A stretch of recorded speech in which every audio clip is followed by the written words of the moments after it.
तन्वी ने दहलीज से कदम बाहर निकाला ही था कि पिताजी के कराहने की आवाज सुनकर वहीं ठिठक कर रुक गई। तन्वी, चलो जल्दी। क्या बात है, तुम अचानक रुक क्यों गई? मुझसे नहीं होगा राहुल, ऐसा मत कहो, जल्दी चलो। कोई हमें देखे उससे पहले ही हम यहाँ से कहीं निकल जाए। चलो तन्वी। तन्वी की आंखों से मोटे मोटे आंसू बहने लगे। ए आंसू, क्या हुआ, कुछ तो कहो। राहुल, मुझे माफ कर देना। उसने कुछ सोचकर कदम पीछे ले लिए। ऐसा मत करो प्लीज तन्वी, मेरे बारे में तो सोचो। राहुल व्यथित हो उठा। नहीं राहुल, मैं नहीं चल सकती, मेरी आत्मा मुझे धिक्कार रही है। राहुल, मुझे माफ कर दो, मैं नहीं चल पाऊंगी। तन्वी की आंखों से आंसू बहने लगे। तन्वी तन्वी की दशा देख राहुल कुछ कहने की स्थिति में नहीं था। राहुल बहुत कोशिश की, बहुत दिल को समझाया, पर यह सब मुझसे नहीं हो पाएगा। तुम यहाँ से मेरी जिंदगी से चले जाओ और हो सके तो मुझे भूल जाना। आंखों में तैरती गहरी उदासी लिए तन्वी ने राहुल के साथ घर से भागने को मना कर दिया। ऐसा मत कहो तन्वी, मैं तुम्हारे बिना नहीं जी सकता। बस एक बार शादी हो जाए, सब ठीक हो जाएगा। राहुल ने जोर देकर कहा। नहीं हुआ तो क्या करेंगे राहुल, माँ को तो जानते ही हो, क्या वो हमें माफ कर पाएंगी? तन्वी ने प्रश्न किया। सब ठीक हो जाएगा तन्वी, माँ भी मान जाएगी, फिर हम दोनों मिलकर सारी समस्या सुलझाने का प्रयास करेंगे। पर बाबा का क्या राहुल, इस असहाय अवस्था में इतना बड़ा दुख झेल पाएंगे? मेरे इस फैसले से मेरी दोनों बहनों की जिंदगी का क्या होगा? नहीं नहीं, सब तबाह हो जाएगा राहुल, इतना बड़ा पाप मुझसे नहीं होगा। जाओ राहुल, अपनी नई दुनिया बसाना, हो सके तो मुझे भूल जाना। अपने पहले प्यार को भूलकर आगे बढ़ जाना इतना आसान नहीं है तन्वी। मैंने तो पहले ही मना किया था कि ये सब तुमसे नहीं होगा। तुम ही भागने की जिद किए थी, मैं तो बस तुम्हारी जिद पूरी करने आया था। चलता हूँ, अपना ख्याल रखना, सब ठीक हो जाएगा। तुम भी अपना ख्याल रखना राहुल। इतना कहकर तन्वी मुड़ने लगी। तन्वी, हाँ बोलो। अपना ध्यान रखना और मेरा इंतजार करना तन्वी, मैं तुम्हारे बिना नहीं जी सकता। राहुल ने नम आंखों को पोंछते हुए कहा। तुम भी मेरी मजबूरी समझना राहुल और मुझे भूलने की कोशिश करना। इतना कहकर तन्वी वापस अपने कमरे में चली गई। रमेश के कमरे से रह रहकर खांसने की आवाज आ रही थी। तन्वी पिता के कराहने की आवाज सुनकर पिताजी के पास जाकर बैठ गई। शायद रमेश को इस अनहोनी का अंदेशा हो गया था, इसलिए वो जाग रहे थे। बाबा, आप सोए नहीं? नींद नहीं आ रही बेटा। तन्वी की मनोदशा को समझते हुए बेबस रमेश शरीर से लाचार बिस्तर पर पड़े थे। कुछ चाहिए बाबा? आप सोए क्यों नहीं अभी तक? तू भी तो जाग रही है, काश मैं तेरा दर्द बांट पाता। रमेश के आंसू बहने लगे। वो जानते थे तन्वी और राहुल एक दूसरे से बहुत प्यार करते हैं। बाबा, आप ऐसा क्यों कह रहे हो? तन्वी समझ गई कि रमेश को उसके घर से भागने वाली बात की भनक लग गई है। रमेश को भी राहुल बहुत पसंद था, पर सविता को राहुल बिल्कुल नहीं भाता था। माफ कर देना बिटिया, मैं तुझे तेरी खुशियां सौंपने की जगह खुद तुझ पे बोझ बन गया।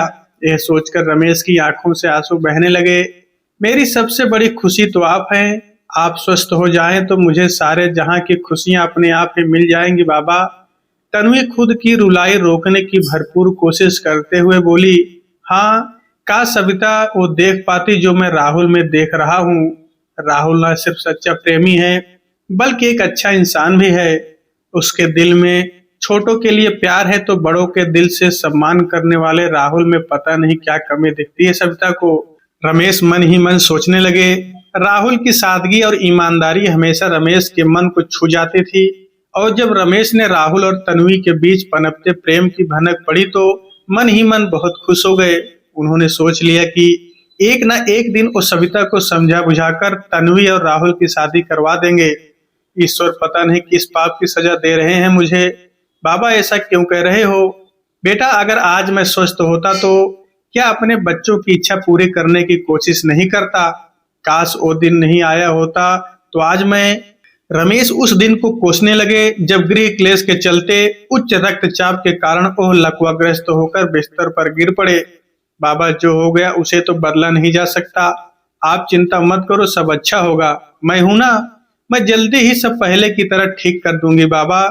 कहने को कह तो दिया, पर मन ही मन अपनी करनी पर शर्मिंदा भी हो रही थी कि वो क्या करने जा रही थी। बाबा की बीमारी से हालात कुछ ऐसे बन गए थे कि तन्वी और राहुल को घर से भागकर शादी करने का विचार करना पड़ा। पर दहलीज पार करते ही रमेश के कराहने की आवाज सुनकर तन्वी ने कदम रोक लिए। रोते नहीं है बाबा। रमेश के आंसू पोंछती तन्वी सोचने लगी, मैं इतनी खुदगर्ज कैसे हो सकती हूँ। बाबा तो हमेशा मेरी ही खुशी चाहते थे। मेरी खुशी के लिए लड़ते हुए आज इस हालत में पहुंच गए और मैं इस लाचार हालत में उन्हें दुनिया के ताने सुनने के लिए छोड़कर जा रही थी। तन्वी को खुद पर गुस्सा आने लगा था। आप आंखें बंद करके सोने की कोशिश कीजिए बाबा, बहुत रात हो गई। हाँ, जा तू भी जाकर सो जा। पिता को चादर उड़ाकर तन्वी सीधे छत पर आकर सोचने लगी, मैं अपनी खुशी के लिए क्या करने जा रही थी। मैं इतनी खुदगर्ज कैसे हो गई थी। मैं आज इस घर से चली जाती तो माँ का क्या होता। एक और बाबा की बीमारी, दूसरी ओर दो जवान बहनें, घर की इज्जत, उनका भविष्य। मेरी नादानी से सब कुछ तबाह हो जाता। पर राहुल का क्या, इस सब में राहुल की क्या गलती। राहुल का ख्याल आते ही तन्वी फूट फूट कर रोने लगी। रोते रोते छत पर ही सो गई। देखने में बेहद खूबसूरत तन्वी अभी सिर्फ 22 वर्ष की थी। दूध सा सफेद रंग, जो भी उसे देखता वो उसकी सुंदरता को देख आकर्षित हो जाता। तन्वी अपने माता पिता और दो जुड़वा बहनों, जो उससे उम्र में 3 साल ही छोटी थी, उनके साथ झांसी में रहती थी। तन्वी, ओ तन्वी, सुबह सुबह कहाँ चली गई है लड़की। सुबह सवेरे माँ की आवाज सुनकर तन्वी की आंख खुली। ओह, मैं राहुल के विषय में सोचते हुए छत पर ही सो गई और तुरंत मुंह धोकर नीचे आई। क्या बात है माँ, आज सुबह सुबह से मूड क्यों खराब है तेरा। क्या हुआ जो इतनी जोर जोर से चिल्लाकर घर सिर पर उठाए हो। पहले तो तू बता, पहले तेरी आंखों का क्या हुआ। ये इतनी लाल कैसे हो रही हैं। रात को ठीक से सोई नहीं थी क्या। कुछ नहीं माँ, पता नहीं आंख में क्या चला गया था तो पानी के छींटे मारने की वजह से लाल हो रही है। तन्वी ने झूठ कहा। अच्छा सुन, आज बुआ के साथ प्रणय आने वाला है, तू नहाकर अच्छे से तैयार हो जा। और हाँ, वो ग्रीन वाला सूट पहनना जो पिछली दिवाली पर लिया था, वो तुम पर बहुत अच्छा लगता है। माँ, तुम ये सब क्यों कर रही हो। तुम अच्छी तरह से जानती हो ना। मैं, तन्वी की बात काटते हुए सविता चिल्लाने लगी। हाँ हाँ जानती हूँ, तुझे वो फटीचर राहुल जो पसंद है, पर मुझे नहीं। सुना तुमने, जिसके पास खुद का एक घर नहीं और मास्टरी करके कितना कमाएगा, उतना ही जितना तेरा बाप कमाता रहा। ना ढंग का खाना, ना ढंग के कपड़े। माँ, आपने फिर बाबा को ताना मारा। आपको पता है ना, मुझे ये सब अच्छा नहीं लगता। तेरी पसंद के पीछे इनकी जिंदगी बर्बाद कर दूं, और क्यों ना कहूं, प्रणय बुआ का देवर है, देखने में अच्छा है, घर अच्छा, कारोबार अच्छा, तलाकशुदा है तो क्या हुआ, है तो पैसे वाला। उस घर जाएगी तो प्रिया और नीलम की किस्मत सुधर जाएगी। माँ, तुम्हें जरा भी अफसोस नहीं होता कि तुम अपनी बेटी को एक तलाकशुदा आदमी से ब्याहने जा रही हो। यह बात प्रिया और नीलम की तो अपनी बहनों की जिंदगी में मेहनत करके सुधार सकती हूँ माँ। रहने दे किताबी बातें। मैं अनपढ़ गंवार तो कुछ कमा नहीं सकती। ऐसे में तेरे पिता का इलाज का खर्चा कहाँ से उठाऊंगी। अब तो धीरे धीरे करके सारे गहने बिक चुके हैं। हम तीनों कमाएंगे तो तेरे गहने भी बन जाएंगे और बाबा भी पहले की तरह स्वस्थ हो जाएंगे। माँ, तन्वी ने माँ को समझाने का प्रयास किया। झूठे दिलासों से जिंदगी नहीं चलती तन्वी। प्रणय तुम सबकी जिम्मेदारी लेने के लिए तैयार है, बस तू इस शादी के लिए हाँ कर दे। माँ, तुम प्रणय से मेरी शादी इसलिए करना चाहती हो कि घर में कमाई का कोई जरिया नहीं है। चिंता मत करो, मैं जल्दी ही कोई और नौकरी ढूंढ लेती हूँ। बस तब तक मेरी ट्यूशन की कमाई से गुजार कर लो, सब ठीक हो जाएगा। माँ, मुझे कुछ नहीं सुनना, तू बस वही कर जो मैं कह रही हूँ। मैं तेरी शादी राहुल से हरगिज नहीं होने दूंगी। माँ, तुम्हें यही डर है ना कि मैं कहीं राहुल से शादी ना कर लूं। सुनो माँ, नहीं करूंगी मैं राहुल से शादी, रोते हुए तन्वी ने कहा। पर उस प्रणय से भी नहीं करूंगी, यह मेरा फैसला है। तन्वी तेजी से अपने कमरे में चली गई और बिस्तर पर गिरकर रोने लगी। कुछ देर बाद उठी, नहाकर तैयार होने लगी। उसकी आंखों में किसी फैसले की झलक दिखाई दे रही थी। ग्रीन कलर का ड्रेस बोला था तन्वी, और तू सफेद रंग का पहनकर कहाँ चल दी। तुम्हारे लिए पैसे कमाने माँ। प्रणय आने वाला है और तू ये फालतू की बकवास कर रही है। बकवास नहीं, निर्णय है माँ। सफेद रंग के सूट में तन्वी बहुत सुंदर लग रही थी। कानों में छोटी छोटी बालियां, हाथों में सर्टिफिकेट की फाइल लेकर नौकरी के लिए अपने ही कॉलेज के प्रिंसिपल से मिलने के लिए निकल गई। तन्वी, कहाँ जा रही हो? बुआ आने वाली है, मैं क्या बोलूंगी उनसे? तुम खुद सोच लो माँ। तन्वी स्कूटी लेकर अपने कॉलेज के लिए निकल गई। कॉलेज पहुंचकर सीधे प्रिंसिपल मैडम से मिलने पहुंच गई। मैं अंदर आ सकती हूँ मैडम? अरे ओ तन्वी, आओ बैठो, कैसे आना हुआ? मैडम, कल आपने फोन किया था, मैं अपने सर्टिफिकेट लेकर आपसे मिलूं। अकाउंट टीचर की जॉब के लिए कुछ बात करनी है। ओ हाँ, आओ बैठो। मुझे तुम्हारे पिताजी के बारे में पता चला, अब कैसी तबीयत है उनकी? जी मैडम, अभी तो कुछ सुधार नहीं हुआ, डॉक्टर कह रहे हैं वक्त लगेगा पर ठीक हो जाएंगे। क्या तुम इस वजह से ही अपनी एमकॉम की पढ़ाई छोड़ने की सोच रही हो? मैडम, बाबा बीमार हैं, उनके इलाज का खर्च, ऊपर से प्रिया नीलम की पढ़ाई। हाँ, यही सब सुनकर मैंने फोन किया था। तुम्हारी समस्या के बारे में मुझे साक्षी ने बताया था। सुनो तन्वी, कल बीकॉम के अकाउंट टीचर अचानक नौकरी छोड़कर चले गए हैं। क्या? पर क्यों मैडम? पता नहीं, इसलिए मैंने सोचा तुम हमेशा से कॉलेज में अकाउंट में अव्वल रही हो, तुम्हें भी नौकरी चाहिए और हमें भी एक शिक्षक की। अगर तुम पढ़ाने लगो तो तुम्हारी दोनों बहनों की पढ़ाई में रुकावट नहीं आएगी, और हाँ, 1 साल की फीस भी माफ हो जाएगी। तुम्हारी पढ़ाई भी नौकरी के साथ साथ पूरी हो जाएगी। ओह मैडम, आपने तो मेरी मुश्किल हल कर दी। आपसे मिलने के बाद मैं नौकरी की तलाश में जाने वाली थी। बहुत बहुत धन्यवाद मैडम। सच मैं बता नहीं सकती मैं कितनी खुश हूँ। आज तो आज मेरे लिए भगवान बन गई। Thank you so much madam. कब से क्लास लेनी है?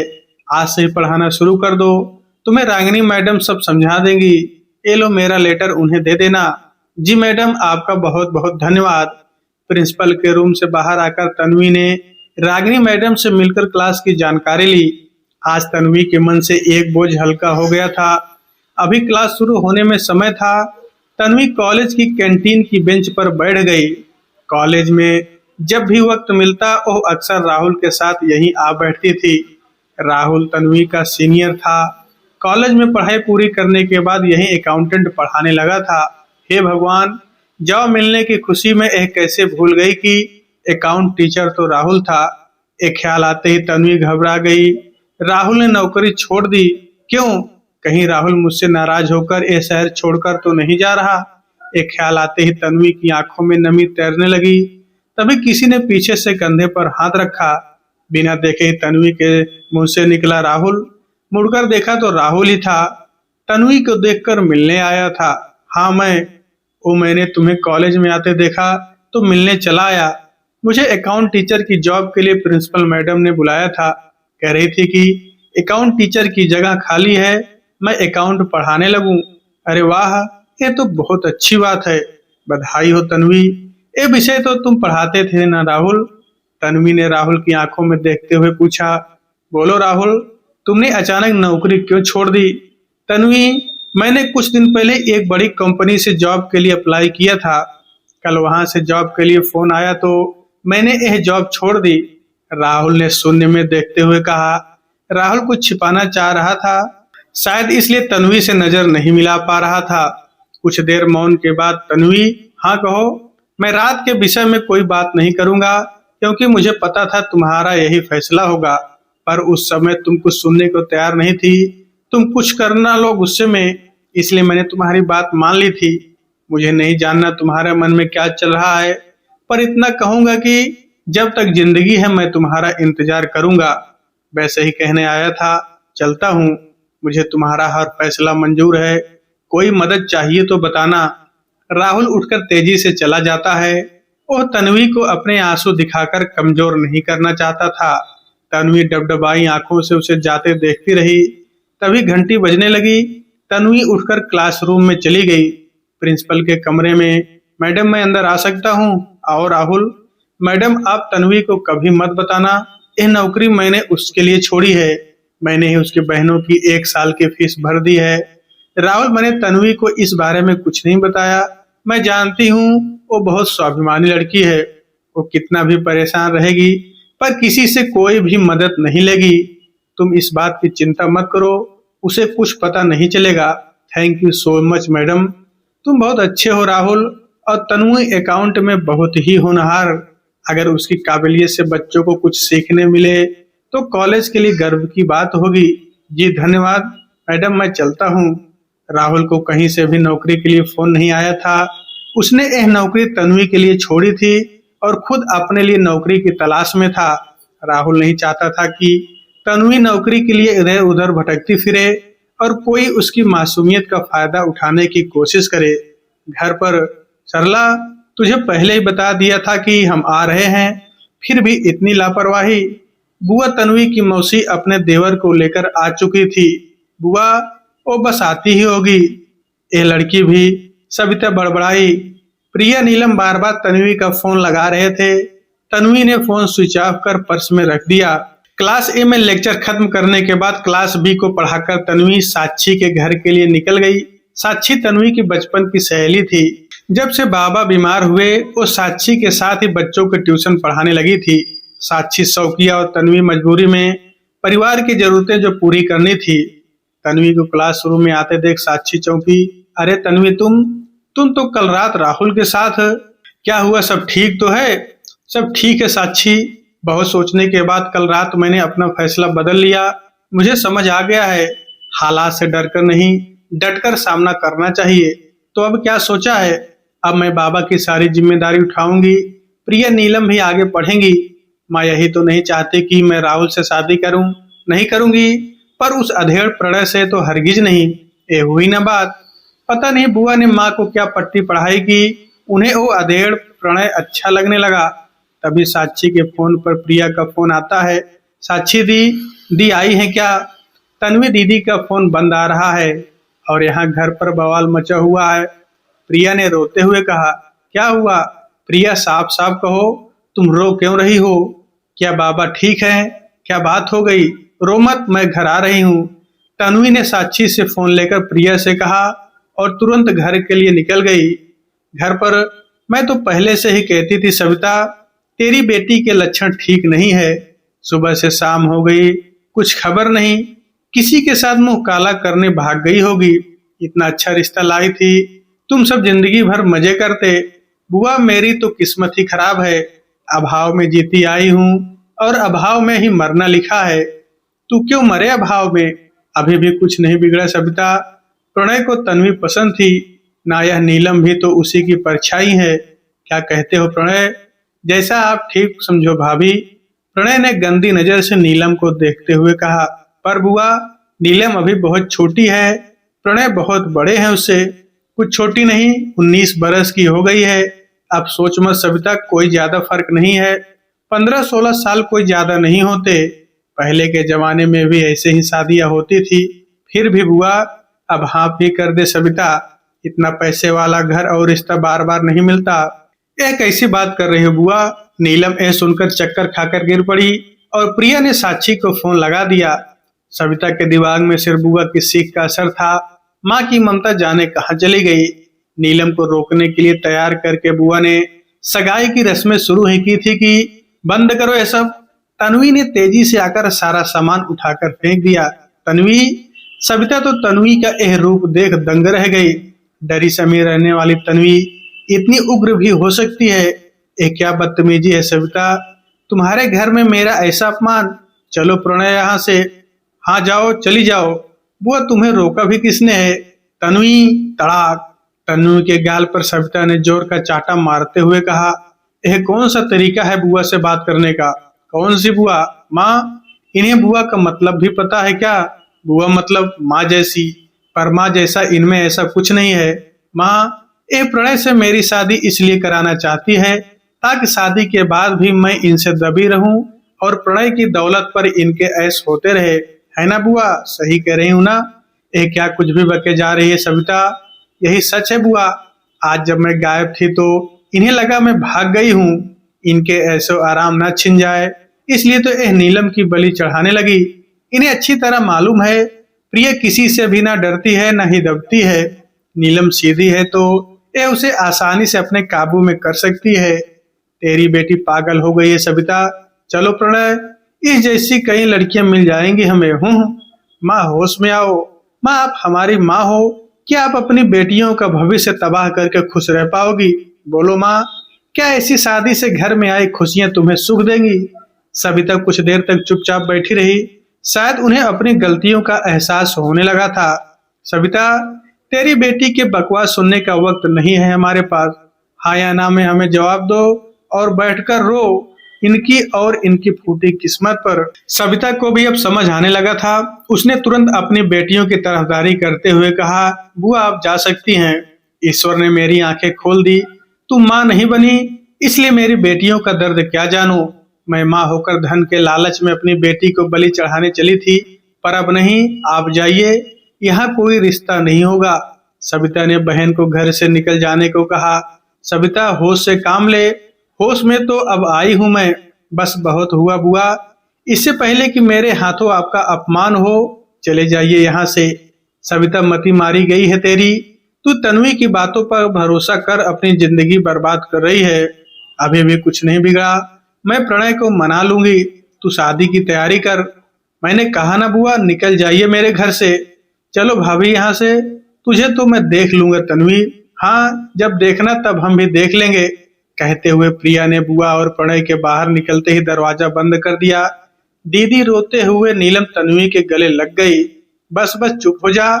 मेरे होते हुए कोई मेरी बहनों का बाल भी बांका नहीं कर सकता। वाह दीदी, आपने तो कमाल कर दिया। ताली बजाते हुए प्रिया आई और तन्वी के गले लग गई। दीदी आप तो बड़ी छुपी रुस्तम निकली। मतलब तू क्या कहना चाहती है प्रिया? अरे दीदी, डर डर कर रहने वाली आप इतनी बड़ी हिटलर निकलोगी, हमें पता ही नहीं था। क्यों नीलम?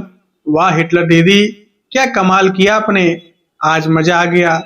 बुआ और प्रणय की शक्ल देखने लायक थी। बस कर प्रिया, यूं बड़ों का मजाक नहीं उड़ाते। माँ क्या हुआ, आप चुप क्यों हो? क्या बोलूं? मैं स्वार्थ में इतनी अंधी हो गई थी कि अपनी ही फूल सी बच्ची की जिंदगी तबाह करने जा रही थी। सविता रोने लगती है। माँ चुप हो जाओ, अंत भला तो सब भला। कैसे भूल जाऊं? मैंने बुआ की बातों में आकर तेरे बाबा से झगड़ा नहीं किया होता तो आज वो बिस्तर पर ना होते। मैं गुनाहगार हूँ तुम सबकी। शांत हो जाओ माँ, सब ठीक हो जाएगा। बाबा, माँ बाबा से याद आया, इतना सब घर में होता रहा और बाबा शांत कैसे? तन्वी तुरंत बाबा के पास दौड़ी। बाबा बाबा।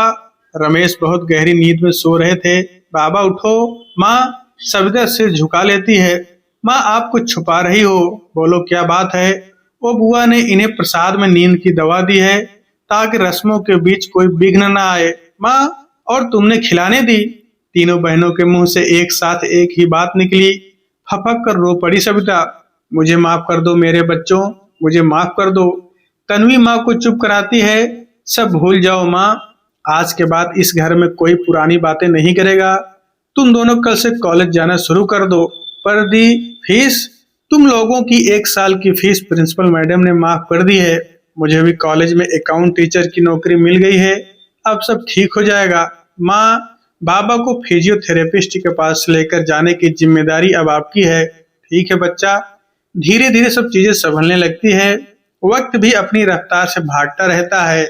इस तरह 5 साल बीत गए। आज प्रिया और नीलम दोनों ही एक बड़ी कंपनी में इंटरव्यू के लिए गए हुए थे। रमेश ठीक हो चुके थे। बीमारी के कारण नौकरी तो छूट गई थी, पर घर पर ही बच्चों के ट्यूशन पढ़ाने लगे थे। तन्वी कॉलेज में आज भी अकाउंट पढ़ाने जाती थी और उसी बेंच पर राहुल की याद में कुछ पल बिताया करती थी। साक्षी की शादी हो चुकी थी। तन्वी, एक बहुत अच्छा रिश्ता आया है, तू कहे तो आगे बात बढ़ाऊं। माँ, मेरा जवाब पता है ना आपको। ऐसे कब तक चलेगा बेटा? सविता बार बार तन्वी से शादी करने की बात कहती तो तन्वी हर बार मना कर देती। सविता हताश होकर चली जाती। ओह राहुल, कहाँ चले गए तुम? तन्वी को राहुल के बारे में कुछ जानकारी नहीं थी कि वो कहाँ है।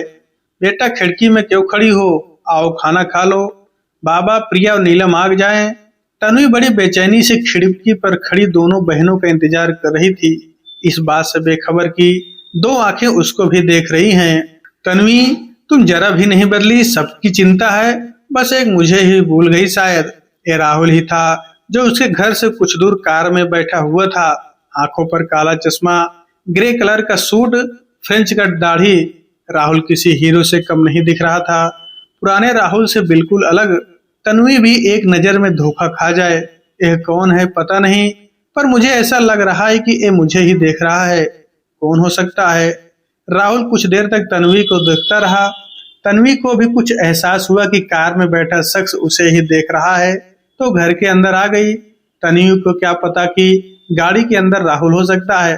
कौन था वो जो इस तरह कार खड़ी करके मुझे देख रहा था? तन्वी सोच में पड़ गई। उधर राहुल भी तन्वी के अंदर जाते ही वहां से चला जाता है। 5 साल पहले की घटना। नौकरी चले जाने के बाद राहुल नौकरी के लिए कई इंटरव्यू दे चुका था, पर कहीं भी नौकरी नहीं लग पा रही थी।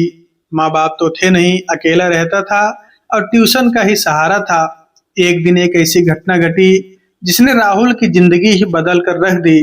राहुल केजी कंपनी में इंटरव्यू के लिए जा रहा था। हाईवे पर खड़ा टैक्सी का इंतजार कर रहा था। तभी एक बेकाबू कार ने सिग्नल तोड़ते हुए एक कार को टक्कर मारी और तेजी से निकल गई।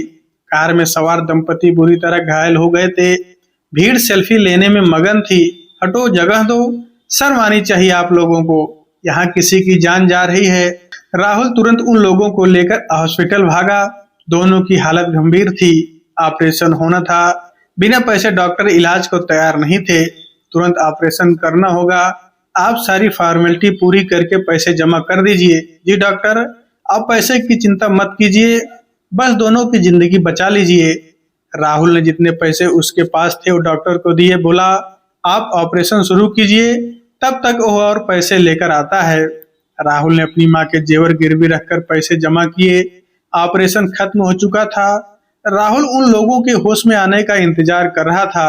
मिस्टर राहुल, उन दोनों को होश आ गया, आप उनसे मिल सकते हैं, डॉक्टर ने राहुल से कहा।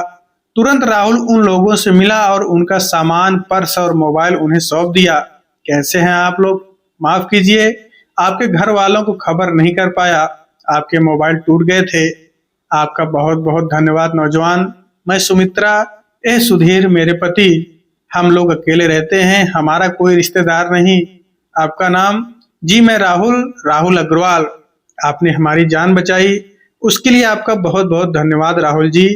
सबसे पहले तो आप मुझे राहुल कहिए, जी मत लगाइए। आप बहुत बड़ी हैं मुझसे, बचाने वाला मैं नहीं, वो ऊपर वाला है। और धन्यवाद की कोई जरूरत नहीं। हर जिम्मेदार नागरिक का फर्ज होता है मुसीबत में फंसे लोगों की मदद करना। बहुत अच्छे विचार हैं तुम्हारे। क्या करते हो? जी फिलहाल तो बेरोजगार हूँ, नौकरी तलाश रहा हूँ। आज सुबह इंटरव्यू के लिए जा रहा था तो आपको घायल देख यहाँ ले आया।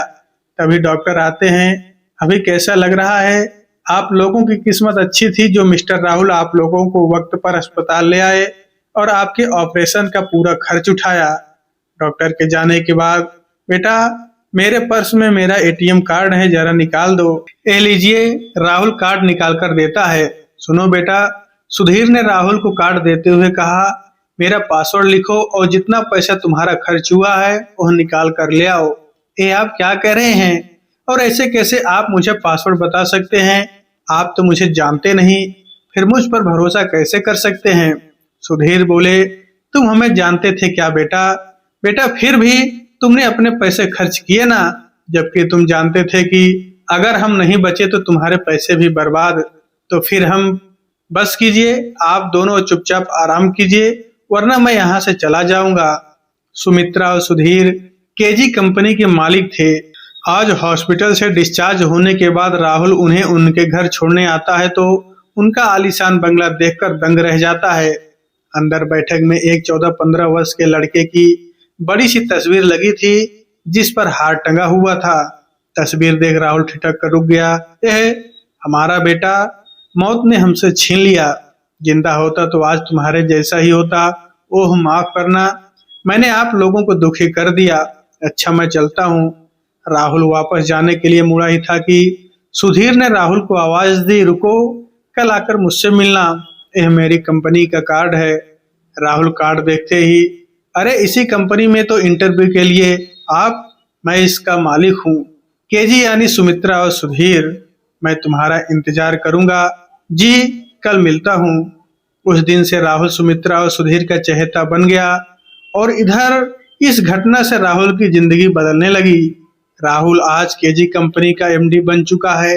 राहुल के पास सब कुछ है, बस तन्वी को छोड़कर। राहुल ने इन 5 सालों में तन्वी से मिला नहीं, पर फिर भी उसकी पल पल की खबर रखता था। कभी तन्वी किसी मुश्किल में दिखाई देती तो किसी न किसी रूप में उसके पास मदद भेजता रहता था। आज भी कॉलेज की तरफ से केजी कंपनी में प्रिया और नीलम इंटरव्यू के लिए गई हैं। वो सब राहुल की ही बनाई योजना का हिस्सा थी। कितना सच्चा और पाक मोहब्बत है राहुल की। इधर तन्वी भी मन ही मन राहुल की यादों में टूटती बिखरती रहती, पर सबके सामने अपने जज्बातों को छुपा लेती। तभी डोरबेल बजती है। मैं देखती हूँ, सविता दरवाजा खोलती है। माँ और दोनों बहनें माँ से लिपट कर नाचने लगी। अरे अरे, क्या हुआ तुम दोनों को? माँ, हमें जॉब मिल गई। क्या? रमेश की खुशी का ठिकाना नहीं रहा। उसने तीनों बेटियों को गले से लगा लिया। सविता, अब मुझे मेरी बेटियों की चिंता नहीं है। सब अपने पैरों पर खड़ी हो गई। तन्वी बेटा, अब तो तू भी शादी के लिए हाँ कर दे। कब तक यूं अकेली रहेगी? तन्वी बिना कुछ कहे वहां से उठकर चली जाती है और खिड़की में खड़ी होकर राहुल की यादों में खो जाती है। सविता की आंखों से आंसू बहने लगे। मेरी गलतियों की सजा मेरी बेटी भुगत रही है। काश राहुल मिल जाता तो मैं उससे माफी मांगकर उससे तन्वी की। सविता की आंखों से आंसू बहने लगे। सोचने लगी, काश राहुल मिल जाता तो उससे माफी मांगकर तन्वी और राहुल की शादी करा देती। पर राहुल अपनी जिंदगी में आगे बढ़ गया होगा, अपना घर बचा चुका होगा। क्या सोच रही हो माँ? कुछ नहीं तन्वी, कुछ भी तो नहीं। सविता आंसू छुपाकर मुस्कुराते हुए बोली, तो फिर आओ, आज बहुत खुशी का दिन है, पार्टी तो बनती है। क्यों? सही कहा ना प्रिया, नीलम? हाँ दी, सही कहा। थोड़ी देर के लिए ही सही। तन्वी ने माँ का मन दूसरी बातों में उलझा दिया। 1 महीना बीत गया। इतवार का दिन था। डोरबेल बजती है। मैं देखती हुई माँ।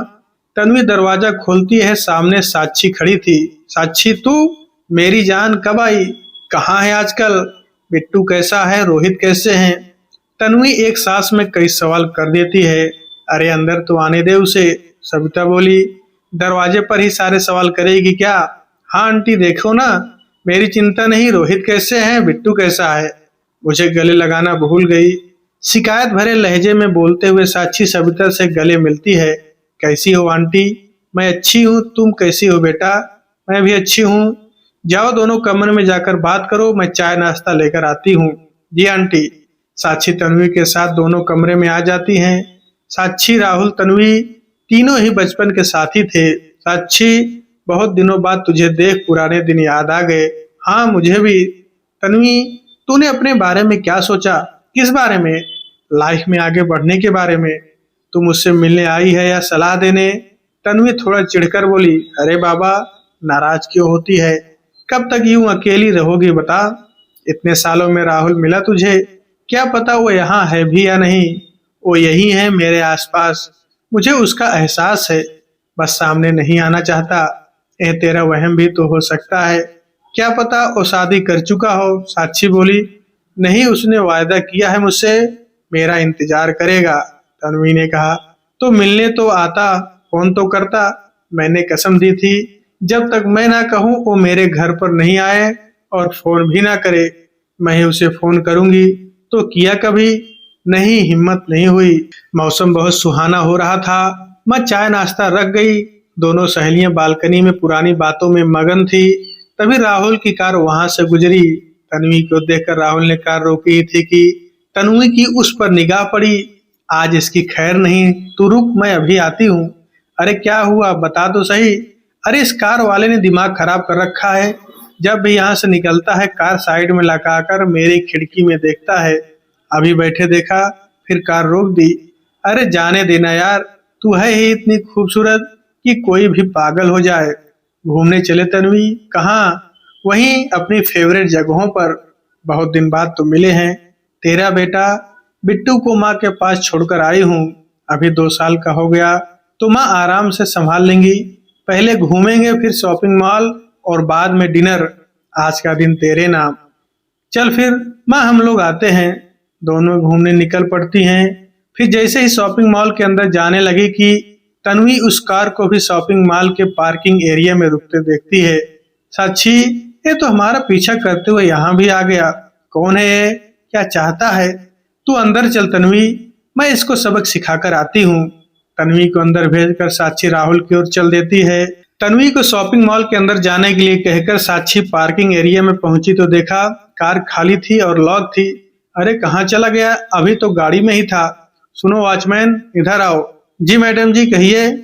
क्या आप बता सकते हो अभी अभी इस गाड़ी में जो साहब थे वो किधर गए? जी मैडम, वो क्या खड़े हैं उधर? वॉचमैन ने इशारा करते हुए कहा। कौन? जो फोन पर बात कर रहे हो? जी हाँ, वही है, वॉचमैन बोला। Okay, thank you. Rahul phone पर बात करने में मगन था। साक्षी की ओर पीठ करके खड़ा था, इस वजह से वो साक्षी को देख नहीं पाया। पीठ होने के कारण साक्षी भी राहुल का चेहरा नहीं देख पा रही थी। साक्षी उसे सबक सिखाने उसकी तरफ बढ़ती है। ए मिस्टर, सुनिए, पीठ करके क्या खड़े हो? मैं आपसे ही बोल रही हूँ। राहुल ने बिना देखे ही रुकने का इशारा किया और बात करने में व्यस्त रहा। ये देख साक्षी को गुस्सा आया। वो सीधे राहुल के सामने आकर बोली, तुम्हारी क्या प्रॉब्लम है? क्यों मेरी सहेली का पीछा करते रहते हो? और तो और पीछा करते हुए यहाँ तक आ गए। साक्षी ने राहुल को गौर से देखते हुए बोलते बोलते रुक गई और उसकी आंखों में नमी तैरने लगी। राहुल, तुम राहुल ही हो ना? एक मिनट, मैं आपसे बाद में बात करता हूँ। राहुल कुछ क्षण तक साक्षी को देखता रह गया। साक्षी तू? राहुल तुम? साक्षी राहुल को देखकर खुशी से चहक उठी। फिर दोनों एक दूसरे के गले लग गए। हाय, कैसी है? बड़ी गोलू मोलू सी लगने लगी तू। बढ़िया हूँ, देख लो, हंसकर साक्षी ने कहा। फिर थोड़ी देर इधर उधर की बातें करने के बाद, एक बात पूछूं राहुल? हाँ। तुम तन्वी को छुप छुप कर क्यों देखते हो? सामने आकर बात क्यों नहीं करते? तन्वी की कसम, रोके है मुझे। राहुल नम आंखों से बोला। बहुत इंतजार कर लिया मैंने साक्षी, अब इंतजार नहीं होता। किसने कहा इंतजार करो? एक बार सामने आकर बात करने की कोशिश करो, मिलो उससे। क्यों नहीं मिलते? मैं मिलना चाहता हूँ साक्षी, उसे भी गले लगाना चाहता हूँ, पर उसकी कई बातें याद आ जाती हैं। साक्षी, परिवार पहले, ये समझता हूँ, पर प्यार भी तो जरूरी होना चाहिए। उसने बहुत आसानी से कह दिया। जाओ राहुल, अपनी अलग दुनिया बसा लो और हो सके तो मुझे भूल जाना। क्या यह सही था? साक्षी, मेरी तो दुनिया ही वही है जहाँ तन्वी है। इतनी मोहब्बत, उफ। साक्षी भावुक उठी। हाँ साक्षी, उसकी याद में मैं हर रोज तिल तिल मर रहा हूँ। उसके घर के सामने से भी इसी याद से गुजरता हूँ कि शायद मेरी तन्वी मुझे फिर से आवाज देकर रोक ले। ओह क्या बात है! पर वो तुम्हें कैसे पहचानती राहुल? क्योंकि जिस राहुल का वो इंतजार कर रही है, वो राहुल इस राहुल से एकदम अलग है। तन्वी की छोड़ो, मैं भी तुम्हें एक बार में पहचान ही नहीं पाई थी। तो फिर कार के आधे खुले गिलास के पीछे बैठे इस काले चश्मे वाले को तन्वी कैसे पहचाने? प्यार करने वाला लाखों की भीड़ में उस शख्स को पहचान लेता है जिसका उसे हर घड़ी इंतजार रहता है। साक्षी, मैं नहीं मानती तन्वी तुम्हें बदले हुए रूप में पहचान लेगी। उसका राहुल एक साधारण कपड़े पहनने वाला सीधा साधा इंसान था और ये सूट बूट वाला हीरो टाइप राहुल एकदम अलग। तुम तो फिल्मी हीरो जैसे कैसे बन गए? यह चमत्कार कैसे हुआ? मुझे जानना है। बताता हूँ, बहुत लंबी कहानी है। राहुल ने तन्वी से अलग होने से लेकर आज तक की सारी कहानी सुना दी। ओह, इतनी उतार चढ़ाव! राहुल के त्याग की अनसुनी कहानी सुनकर साक्षी की आंखों से आंसू बहने लगे। राहुल, ऐसा प्यार तो मैंने सिर्फ फिल्मों में देखा और कहानियों में पढ़ा था। आज तुम दोनों के रूप में सच में देख भी लिया। तन्वी कैसी है साक्षी? चलकर देख लो, तुम्हारे बिना कैसी है। मिलोगे नहीं तन्वी से? वो अंदर मेरा इंतजार कर रही है। नहीं, जब तक तन्वी खुद अपने प्यार का इजहार नहीं कर दी तब तक बिल्कुल नहीं साक्षी। क्यों राहुल? क्योंकि उसने अपने प्यार को सीने में दफन कर लिया है। मुझे वो प्यार जिंदा करके मेरी वही तन्वी चाहिए जो एक समय मेरे लिए सब कुछ छोड़कर भागने वाली थी। वो कैसे होगा? तभी साक्षी के फोन पर तन्वी का फोन बजने लगता है। उसके लिए उसे ही कोशिश करनी होगी साक्षी। राहुल को चुप कराती साक्षी तन्वी की कॉल अटेंड करने लगी। बस 1 मिनट में आई तन्वी। तन्वी मेरा इंतजार कर रही है, मैं चलती हूँ। मैं अब तुम दोनों को एक करके ही चैन से बैठूंगी राहुल, यह मेरा वादा है। तुम मुझे अपना नंबर दे दो। मैं इस शहर से तभी जाऊंगी जब मेरे दोनों बेस्ट फ्रेंड एक हो जाएंगे। बाय राहुल, जल्दी मुलाकात होगी।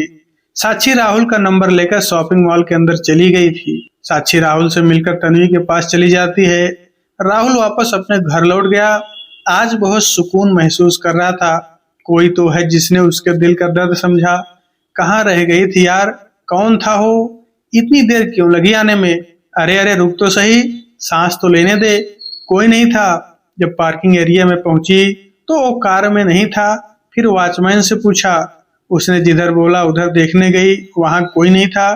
फिर वापस आई तो कार भी नहीं थी। उसे शायद पता चल गया कि हमें उस पर शक हो गया है। अच्छा खुद ही चला गया। चल शॉपिंग करते हैं। साक्षी मन ही मन बोली, माफ करना तन्वी, मैंने तुझसे झूठ बोला। सच बताती तो पता नहीं तू कैसे रिएक्ट करती। जब तू खुद राहुल से मिलने के लिए बेताब होगी तब वह तेरे सामने होगा। मेरा वादा है खुद से और राहुल से। आज तेरे साथ समय बिताकर मन हल्का हो गया। चल मैं निकलती हूँ, माँ इंतजार कर रही होगी।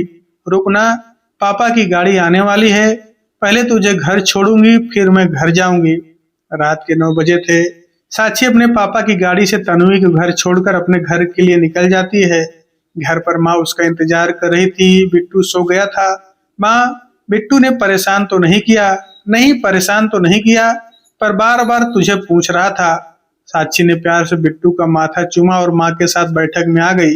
माँ, कॉफी पीने का मन कर रहा है, आप पियोगी? हाँ बना ले। सविता बहन कैसी है? उनके घर में अब सब ठीक है? सब ठीक है। प्रिया नीलम भी नौकरी करने लगी है। अंकल भी पूरी तरह स्वस्थ हो गए हैं। जानकर खुशी हुई। और तन्वी, उसकी शादी के बारे में क्या सोचा उन्होंने? अच्छी कॉफी लेकर आ जाती। माँ, तन्वी राहुल के अलावा किसी और से नहीं करना चाहती। ऐसे कब तक बैठी रहेगी तन्वी? तूने समझाया नहीं? आखिर छोटी बहनों की शादी भी तो करनी है। जी को राहुल का क्या, वो तो कब का शादी कर चुका होगा। नहीं तो क्या लौटकर नहीं आता? नहीं माँ, राहुल ने भी शादी नहीं की। तन्वी के कसम से मजबूर है, नहीं तो अब तक लौट आता। तुझे कैसे पता है सब? तू मिली हुई है? माँ आज फिर साक्षी ने माँ को सारा सच बता दिया। तो क्या सोचा, इस बारे में कैसे मिलाएगी? पता नहीं माँ, सब सिर के ऊपर से जा रहा है, पर कुछ न कुछ तो करना पड़ेगा। दोनों ही मेरे बेस्ट फ्रेंड हैं। मैं सोने जा रही हूँ, रात बहुत हो गई। अभी सो जाओ, कल बात करेंगे इस बारे में। हाँ ठीक है माँ। तभी साक्षी के मोबाइल पर रोहित का फोन आता है। किसका फोन है? रोहित है माँ, आप जाओ मैं बात करके आती हूँ। हेलो रोहित। हेलो, क्या हेलो? डियर सूखा सूखा हेलो। माँ के घर जाकर पतिदेव को भूल गई? नहीं ऐसी बात नहीं है, मैं खुद इस समय तुम्हारी बहुत कमी महसूस कर रही हूँ। क्यों, क्या हुआ? बिट्टू तो ठीक है? माँ पापा वो सब ठीक है। वो मेरी सहेली तन्वी। हाँ क्या हुआ उसे? बताती हूँ सुनो। सारी बात जानकर ओह यह बात है, फिर क्या सोचा, कैसे मिलवाओगी? पता नहीं, कुछ आइडिया ही नहीं मिल रहा। अभी सो जाओ, सुबह सोचना शांति से। अरे मैडम जी, तन्वी के प्रेम में पति का जन्मदिन याद है या भूल गई? परसों आ रही हो ना वापस, या मुझे अकेले जन्मदिन मनाना पड़ेगा? मिल गया आइडिया। ये पहले दिमाग में क्यों नहीं आया? ग्रेट साक्षी, तू ग्रेट है। मैडम, अकेले ही खुश होती रहोगी या हमें कुछ बताओगी? क्या आइडिया मिला? तुम्हारा जन्मदिन? हाँ रोहित, तुम्हारे जन्मदिन पर हम मिलवाएंगे दोनों को। तुम दोगे ना मेरा साथ? कैसे? हम जन्मदिन की पार्टी माँ के यहाँ रखें और वाह, आइडिया तो अच्छा है, मैं तैयार हूँ। अच्छा अभी सो जाओ। सुबह सवेरे माँ, आज रोहित आने वाले हैं। रात को मैंने उन्हें सारी बातें बताई। कल जन्मदिन है उनका और मैंने और रोहित ने तय किया है कि ओह वाह क्या बात है, बहुत बढ़िया। सोचा तो देर किस बात की, शुरू कर दे तैयारी। बस माँ, प्रिया और नीलम आ जाएं। हम हमारी फैमिली, तन्वी की फैमिली और राहुल की फैमिली के सदस्य रहेंगे और कोई नहीं होगा। 1 मिनट साक्षी, राहुल की फैमिली? वो तो अकेला था ना, फिर ये फैमिली? अरे माँ, फिर राहुल ने जो कुछ बताया साक्षी माँ को बताती है। राहुल है इतना नेक दिल, सविता जी ने समय पर उसे समझ नहीं पाई। थोड़ी देर में प्रिया और नीलम आ जाते हैं।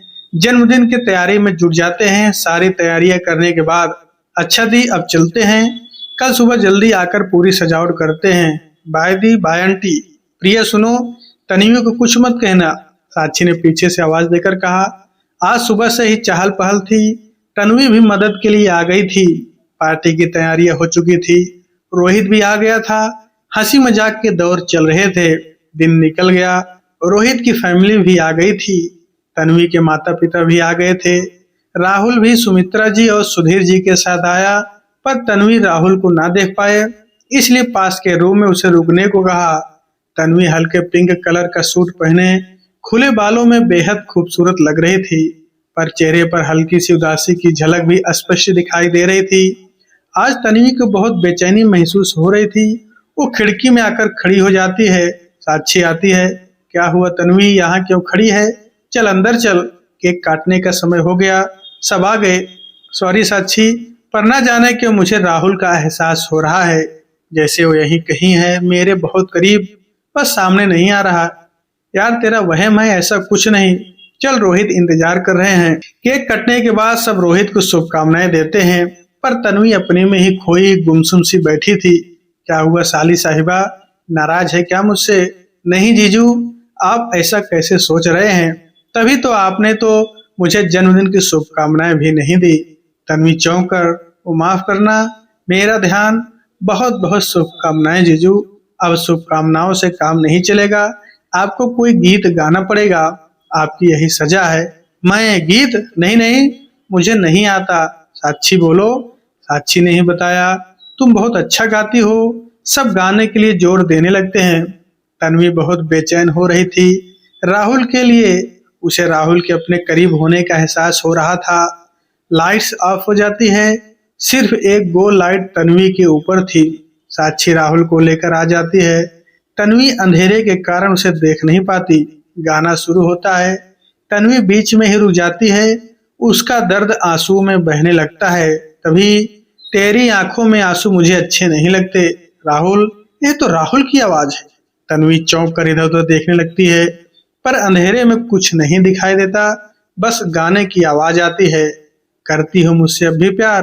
तन्वी राहुल के समीप जाकर घुटनों के बल बैठकर पूछता है, will you marry me? Lights on हो जाती है। तन्वी एकटक राहुल को देखती रह जाती है। बोलो न तन्वी, उससे शादी करोगी? तन्वी चुप रहती है, वो तो बस राहुल को ही देखे जा रही थी। तभी चुलबुली प्रिया पास आकर बोली, दीदी हाँ कर दो, वरना मैं अपना हाथ आगे कर दूंगी। तन्वी ने शर्माकर हाथ आगे बढ़ा दिया। राहुल ने रिंग पहना दी। सब तालियां बजाने लगे। तन्वी और राहुल ने सभी बड़ों का आशीर्वाद लिया। तन्वी साक्षी के गले लग जाती है। थैंक यू साक्षी, मुझे मेरी जिंदगी से मिलाने के लिए। सविता ने दोनों बच्चों को जी भरकर आशीर्वाद दिया। शुभ मुहूर्त में दोनों की शादी हो गई। तो दोस्तों, आज के वीडियो में इतना ही। आपसे मिलते हैं अब अगले वीडियो में, तब तक के लिए नमस्कार।